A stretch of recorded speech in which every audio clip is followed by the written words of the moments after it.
আসসালামু আলাইকুম। হ্যালো বন্ধুরা, কেমন আছো সবাই? আশা করি ভালো। আমিও আলহামদুলিল্লাহ তোমাদের দোয়ায় ভালো আছি। আরও একটা নতুন ভিডিও নিয়ে হাজির হলাম তোমাদের সামনে। আশা করছি তোমাদের ভালো লাগবে। যদিও এগুলো অনেক আগেকার ভিডিও, এতদিনে দেয়া হচ্ছে কারণ মাঝখানে আমি অনেক দিন ভিডিও দিতে পারিনি। এখন ভিডিও দিচ্ছি প্রতিনিয়ত। এগুলো তো ভিডিও দিতেই চাইছিলাম না, কিন্তু আমার ভিডিওতে অনেক প্রবলেম থাকার কারণে এই ভিডিওগুলোই দিতে হচ্ছে। বাবার বাড়ি কয়েকদিন থাকার পর যাব শ্বশুর বাড়ি। শ্বশুর বাড়ি যাওয়ার আগে আম্মু বলতেছিল জমিতে যখন শাকসবজি অনেক কিছুই আছে, বাড়িতে গেলে এগুলো তো কিনে খেতে হবে, তাই এগুলো একটু নিয়ে যাও। তাই জমিতে যাচ্ছিলাম সবাই মিলে এগুলো উঠানোর জন্য। যেহেতু আমার বাবার বাড়িতে সব সবজির চাষ হয়, তাই এই মাঠটা পার হলেই আমাদের সবজি ক্ষেত। অনেক কিছু সবজি লাগানো হয়েছে সেখানে।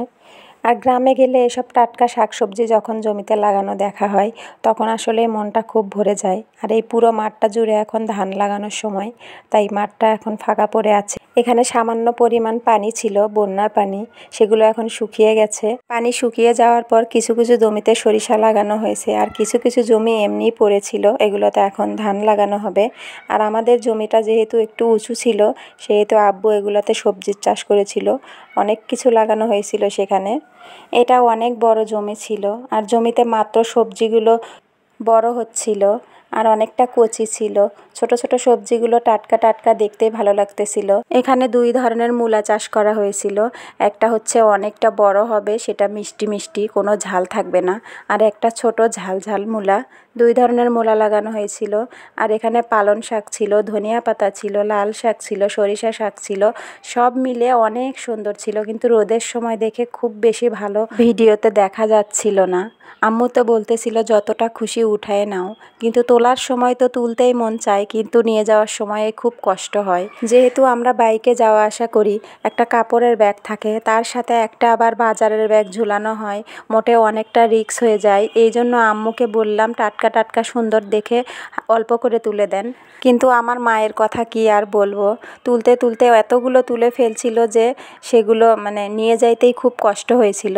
কিন্তু নিয়ে যাওয়ার পরে আমার আশেপাশের যাদেরও একটু করে দিয়েছিলাম। শাক তুলতে গিয়ে আমার মেয়েদের এতটা খুশি দেখে কে! টাটকা টাটকা শাক ওরা শুধু উঠায়েই যাচ্ছিল। আমার বড় মেয়ে তো লাল শাকগুলো বেছে বেছে উঠাচ্ছিল। সত্যিই খুবই সুন্দর ছিল শাকগুলা। পালং শাকগুলো তো আমি ছোট মাছ দিয়ে রান্না করে খেতে খুব ভালোবাসি, কিন্তু আমার শ্বশুরবাড়ির ওইদিকে পালং শাক দিয়ে তেলাপিয়া মাছ দিয়ে হালকা ঝোল রেখে খায়, এটাও খুব ভালো লাগে। আমার বাবা জমিতে চাষ করলে কি হবে, কোনোদিন বাজারে নিয়ে গিয়ে বিক্রি করে না, আশেপাশের মানুষদের একটু একটু করে খেতে দেয়।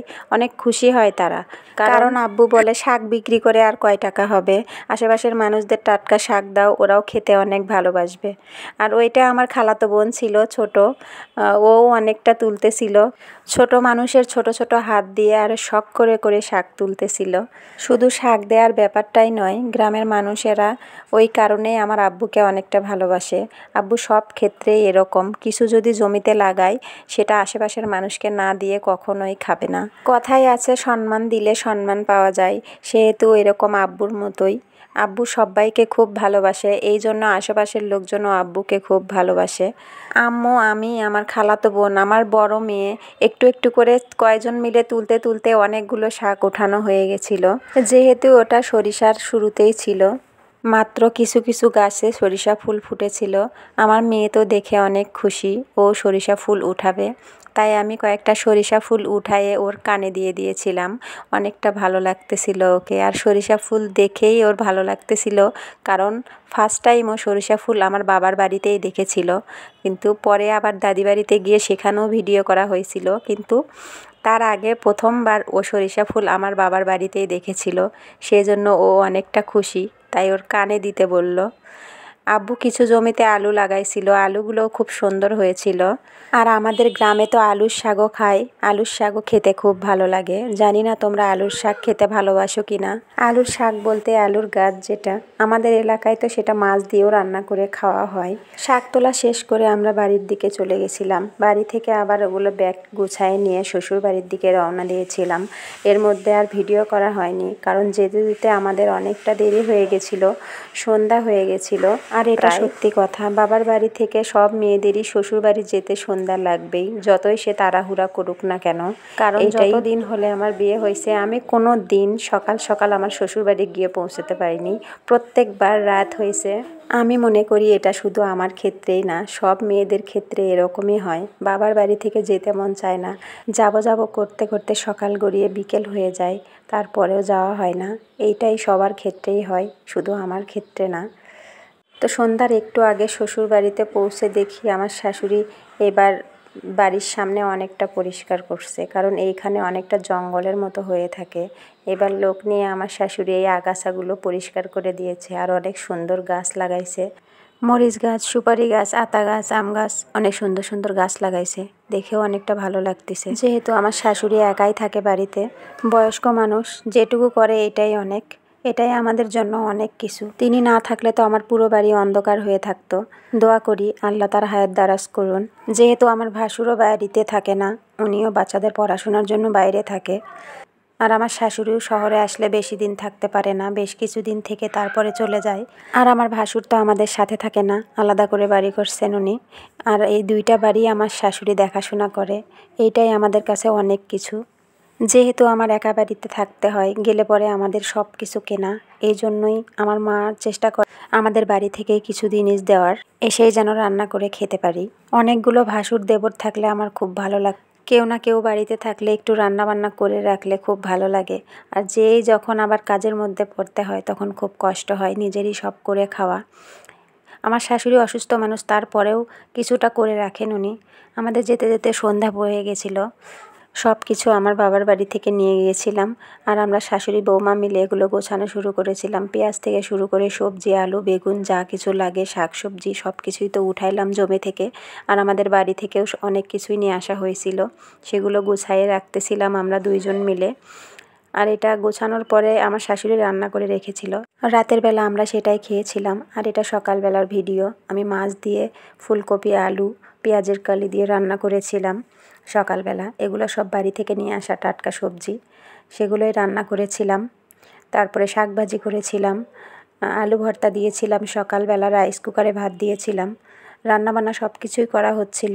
কিছুটা চুলায় রান্না করেছিলাম, আবার কিছুটা সিলিন্ডারে রান্না করেছিলাম। কারণ রান্নাঘরের মধ্যে এর আগের ভিডিওতেই আমি দেখিয়েছিলাম মৌমাছি চাক দিয়েছিল, খুব ভয়ে ভয়ে ছিলাম। এটা প্রথম দিন ছিল, আর যেটা আগে ভিডিও দিয়েছি ওইটা পরে ছিল, আমার ননদ আসার পরে। আর এইটা প্রথম দিন, আমি শুরুতেই গিয়ে দেখে খুব ভয় পেয়ে গিয়েছিলাম। সকালবেলার রান্নাবান্না চলতেছিল এগুলো, আর দুপুরের জন্য বাজারে গেছিল। আজ আমার ননদরা আসবে, এই জন্য মাছ মাংস কেনার জন্য বাজারে গিয়েছিল। আমার ননদের মেয়েরা গরুর মাংস খায় না, এই জন্য মুরগি কিনা হবে। আর এদিকে সকাল থেকে বাচ্চাদের কোনো খোঁজ খবর নেই, কোথায় গিয়েছে।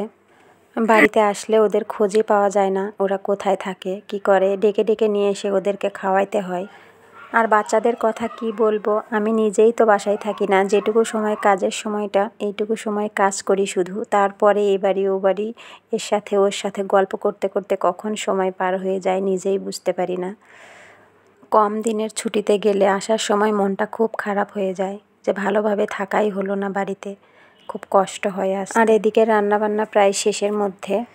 খাওয়া দাওয়া শেষ করে সব কিছু গুছাই নিয়ে দেখো, এটা আমার বাসা থেকে মেইন রাস্তা, আর এটা আমার রুমের জানলা। কত সুন্দর পরিবেশ, শান্তশিষ্ট একদম নিরিবিলি পরিবেশ। এইখানে কার না মন চাইবে থাকতে। গন্ডগোল, হই হই, চিল্লাচাল্লা, গাড়ির শব্দ কোনো কিচ্ছু নেই, একদম নিরিবিলি। এই জন্যই আমার খুব ভালো লাগে। একদম রুমের সাথে রাস্তা হলে কি হবে, খুব কম গাড়ি ঘোড়া চলে, এই জন্যই খুব ভালো লাগে, নিরিবিলি পরিবেশ একদম। আর এদিকে রান্নার রুমে আসলে খালি এই জিনিসটা দেখেই আমার ভয় পায়। এইখানে আসলেই শুধু গোংরানির শব্দ পাওয়া যায়। তো এতক্ষণ যারা আমার সাথে আছো সবাইকে অনেক অনেক ভালোবাসা, অসংখ্য ধন্যবাদ। ভিডিওটা ভালো লাগলে একটা লাইক করবে, একটা কমেন্টস করবে। আর যারা আমার চ্যানেলে নতুন তারা প্লিজ চ্যানেলটা সাবস্ক্রাইব করে দেবে, পাশে থাকা বেল বাটনটি অল করে দেবে, যাতে আমার ভিডিও ছাড়ার সাথে সাথে তোমাদের কাছে পৌঁছে যায়। আর এদিকে আমার বাজার চলে এসছে, দেখো মাছ নিয়ে আসছে, অনেক সুন্দর টাটকা মাছ, দেখেই ভালো লাগতেছে। মাছ নিয়ে এসছিল, মাংস নিয়ে আসছিল, আর নিয়ে আসছিল কেশর আলু, যেটা আমার অনেকটা পছন্দের জিনিস।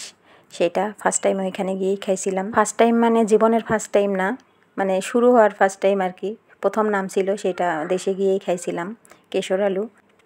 দুপুরের রান্নাটা করে নেব, তার আয়োজন করতেছিলাম শাশুড়ি বৌমা মিলে। বাসায় গেস্ট আসছিল, তাড়াহুড়ায় আর ভিডিওটাও করা হয়নি। ভিডিওটা এখন পর্যন্ত দেখছো স্কিপ না করে, তাদের সবাইকে অসংখ্য ধন্যবাদ। প্লিজ একটা করে লাইক করে দেবে, আর সেই সাথে সবাই ভালো থাকবে, সুস্থ থাকবে, আমার জন্য দোয়া করবে। তোমাদের সবার ভালো থাকা, সুস্থ থাকার কামনা করে আমি আজকের ভিডিওটা এই পর্যন্তই শেষ করছি। আল্লাহ হাফেজ।